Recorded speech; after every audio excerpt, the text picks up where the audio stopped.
તારસા ખાતે વસંત પંચમીના શુભ દિવસે સિકોતર માતાજીનો ભવ્ય પાટોત્સવ અને રાસ ગરબાનો કાર્યક્રમ યોજાયો. સારસા સિકોતર પંચ પરિવાર અને ગુજરાતી ગાયક કલાકાર લોકલાડીલા મયંક રાઠોડ દ્વારા સિકોતર માતાજીનો પાટોત્સવના 6ઠ્ઠા વર્ષની ઉજવણીનું આયોજન કરવામાં આવ્યું હતું. વસંત 2080ના મહામાસની વસંત પંચમી 14 ફેબ્રુઆરીના રોજ આ કાર્યક્રમનું આયોજન કરવામાં આવ્યું હતું. સવારે 9 વાગે માતાજીના માંડવાનું મુહૂર્ત કર્યા બાદ 10:30 કલાકે ભવ્ય શોભાયાત્રા નીકળી, જેમાં પ્રસિદ્ધ ગાયક કલાકાર કાજલ મહેરિયા સેજલબાએ રંગ જમાવ્યો હતો અને સાંજે 5 વાગે માતાજીને શ્રીફળ હોમાયા પછી 5:30 વાગે દૂધ અભિષેકથી પૂજા કરવામાં આવી. ત્યારબાદ ખોડિયારવાડીમાં સાંજે 6:30 કલાકે મહાપ્રસાદ ભંડારાનું આયોજન કરાયું હતું. રાત્રે 9 વાગે જિગ્નેશ કવિરાજ અને હિરલ રાવલના મધુર સ્વરે રાસ ગરબાનું આયોજન કરાયું હતું, જેમાં હિરલ રાવલ અને જિગ્નેશ બારોટ દ્વારા ખૂબ જ સુંદર ગરબા અને ગુજરાતી ગીતોની રમઝટ બોલાવી હતી. જ્યારે રાત્રે 3 વાગે માતાજીના પિયાલાનું આયોજન કરી આરોડા અવસરનો લાભ લેવા આજુબાજુના ગામડાના લોકો અને ભાવિક ભક્તો ખૂબ જ મોટી સંખ્યામાં ઉપસ્થિત રહ્યા હતા અને ચાહકોમાં ભારે ઉત્સાહ જોવા મળ્યો હતો. મયંક બોરીચા સાથે બ્યુરો રિપોર્ટ, અરવિંદ રાવલ, આણંદ.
ગોળ માંગ આવવાનો વખત બન્યો છે અને જગતમાં એટલું કહું છું કે કર્મ ઉપર હેઠો બીજું કઈ અમે માતાઓ માગતા નહીં, બરોબર?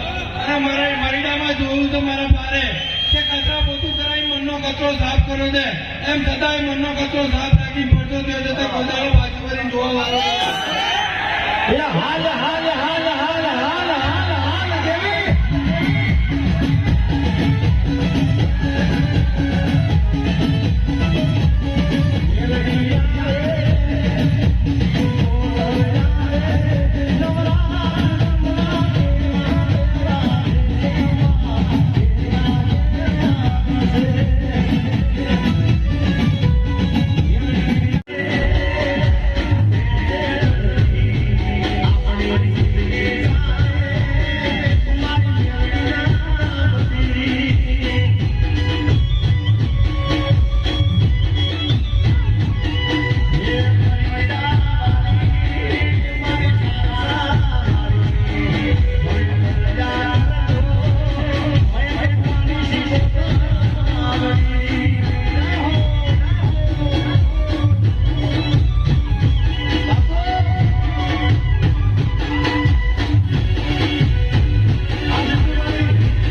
Thank you.